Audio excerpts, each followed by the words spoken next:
Today we are going to start the story of the river bank book as with Esther। आज हम एक story पढ़ने वाले हैं, उसका नाम है द रिवर बैंक। इस स्टोरी में there are two types of rat. यहाँ पर दो तरह के चूहों की बात हो रही है। First is mole rat and second is water rat. Mole rat जो होते हैं वो अंडरग्राउंड रहते हैं। दीज आर हर्बीवोरस, ये हर्बीवोरस रहते हैं। और ऐसे रेट होते हैं जो कि ऐसे चूहे होते हैं जो कि ज़मीन के अंदर रहते हैं। ठीक है, इनका आगे से मुंह तीखा होता है। आप यह पिक्चर में देख सकते हैं, ये मॉल रेट की पिक्चर है। And another one is water rat, जो कि वाटर के किनारे रहते हैं, वाटर के पास रहते हैं। वहीं पर उनका बिल होता है छोटा सा। This is called water rat. तो इस स्टोरी में क्या होता है कि एक मॉल रेट होता है, एक वाटर रेट होता है। मॉल रेट कभी भी अपनी जो अंडरग्राउंड ज़मीन में रहता है वहाँ से कभी बाहर नहीं निकलता है। वहीं पर वो क्लीनिंग वगैरह करता रहता है और एक दिन वो घर से बाहर निकलता है। उसका घर कौन सा है? ग्राउंड के अंदर। तो जब वो वहाँ से बाहर निकलता है तो वो एक रिवर बैंक माने होता है किनारा। रिवर के टू पार्ट होते हैं। First is called bad part होता है रिवर का जो नीचे का हिस्सा होता है, बॉटम ऑफ द चैनल, वो कहलाता है bed part. And another one is side of the channel, जहाँ पर नदी बह रही होती है उसका जो किनारा होता है उसे कहा जाता है बैंक। ठीक है, तो जब वो हम मौले की बात कर रहे थे, जब वो बाहर निकलता है अपने अंडरग्राउंड होम से, तो वो एक नदी के किनारे पे आके बैठ जाता है। दूसरी तरफ उसे एक वाटर रैट दिखाई देता है और वो उनकी आपस में फ्रेंडशिप हो जाती है। वाटर रैट उसे एक छोटी सी बोट बनाकर उसमें घुमाने के लिए लेके जाता है और वो कई सारी कन्वर्सेशन करते हैं। सो हम स्टार्ट करते हैं। The mole had been working very hard all morning, cleaning his little home till he had dust in his throat and eyes and splashes of whitewash all over his black fur. जब सुबह का time होता है और बिल्कुल सुबह mall बहुत सारा जब घर की क्लीनिंग कर रहा होता है, बहुत सारा हार्डवर्क कर चुका होता है और जब वो क्लीनिंग करता है तो वाइट वॉश भी कर रहा होता है। तो जब वो क्लीनिंग कर रहा होता है तो जो डस्ट उड़ती है वो डस्ट उसके गले में और आँखों में चली जाती है। और वाइट वॉश जब होता है घर में तो उसकी जो बूंदें होती है, स्प्लैशेस का यहाँ पर मतलब है ड्रॉप्स ऑफ एनी लिक्विड। यहाँ पर किसकी ड्रॉप होगी? वाइट वॉश की जो ड्रॉप होगी वो उसके जो काले फर जो होते हैं उस पर हो जाती है सब तरफ। Next, spring was moving in the air above and in the earth below and around him, penetrating even his dark and lowly little house. Spring means बसंत। बसंत ऋतु जो होती है उसमें जो एयर चलती है वो धरती के ऊपर, अबव मीन्स ऊपर धरती, और उसका जहाँ अंडरग्राउंड जो उसका होम होता है छोटा सा अंधेरा वाला और धरती की नीचे वाली सतह पर, वहाँ पर भी आ रही होती है। क्योंकि कौन सा टाइम होता है? That was spring season. उस समय स्प्रिंग सीजन होता है। पेनिट्रेटिंग मतलब होता है आ रही होती हैं, घुसकर प्रवेश कर रही होती हैं। It was small wonder that he suddenly flung down his brush and said, "No more cleaning." जब वो ठंडी ठंडी हवा उसे टच करती है तो वो एकदम से अपना जो ब्रश होता है, ये थोड़ा सा एक आश्चर्यजनक होगा। It was small wonder that he suddenly flung down his brush. वो अपने ब्रश को नीचे गिरा देता है और कहता है नहीं, अब सफाई नहीं करनी है। And made for the steep little tunnel. फिर वो क्या करता है? स्टीप मीन्स होता है ऊपर की तरफ, वो नीचे रहता है धरती पर, और स्टीप मीन्स होता है ऊपर की तरफ जो चढ़ाई सी होती है, इस तरीके का वो अपना बिल बनाता है ऊपर की तरफ जाने के लिए।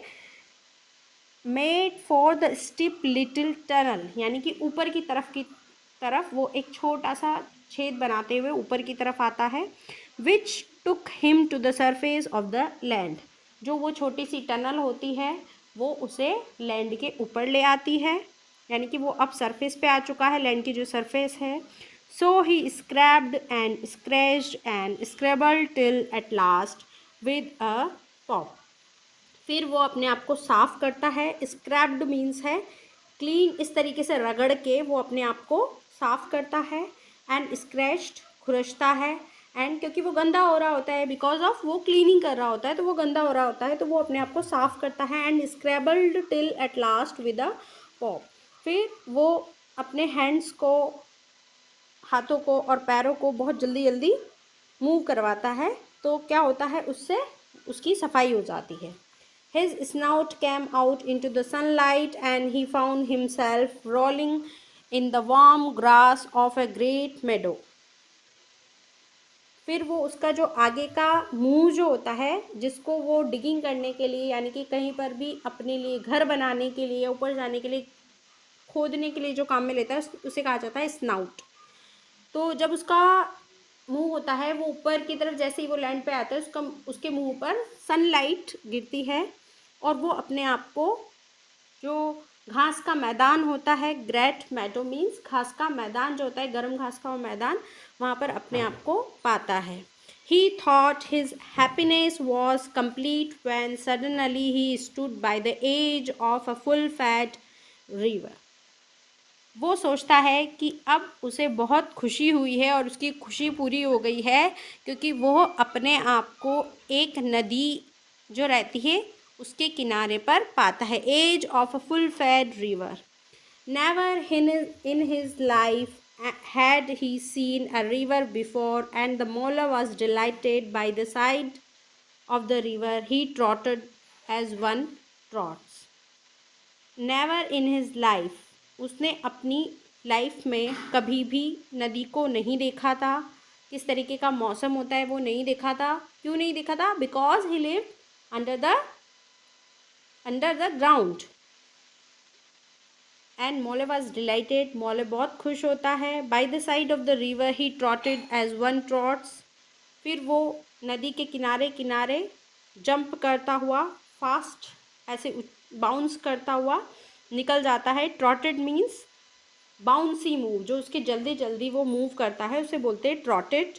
As one trot when very small by the side of a man who holds one fascinated with exciting stories, and when tired at last he sat on the bank and looked across the river.